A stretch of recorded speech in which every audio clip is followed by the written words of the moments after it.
وزیر اعلیٰ سندھ سید مراد علی شاہ نے فرنئیٹر ورکس اورگنائزیشن کے لیفٹیننٹ جنرل محمد افضال کی سربراہی میں 13 رکنی وفد کی وزیراعلی ہاؤس میں ملاقات کی۔ ملاقات میں ڈبلیو کی طرف سے سندھ میں جاری منصوبوں پر بات چیت کی گئی۔ اجلاس میں صوبائی وزیر Jam Khan Shoro, chairman W Muhammad Waseem, principal secretary Sohail Rajput, secretary خزانہ حسن نقوی شریک تھے۔ وزیر اعلیٰ سندھ نے کہا کہ مجھے K4 ہر صورت میں مکمل کرنا ہے۔ FWO نے وزیر اعلیٰ سندھ کو بتایا K4 96 کلومیٹر طویل ہے۔ 21 کلومیٹر پر کچھ مسائل ہیں جس پر وزیر اعلیٰ سندھ نے MW واٹر بورڈ اور کمشنر کراچی کو فوری مسائل حل کر کے رپورٹ کرنے کی ہدایت کرتے ہوئے کہا، میں کسی بھی مسئلے کی وجہ سے اس منصوبے میں تاخیر برداشت نہیں کروں گا۔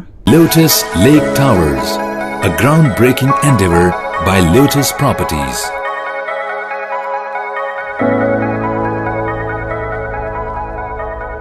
ملکی، بین الاقوامی، سماجی، سیاسی، تجارتی، ثقافتی، تفریحی، معلوماتی اور کھیلوں سے جڑی ہر چھوٹی بڑی خبر کا مرکز TNN TV۔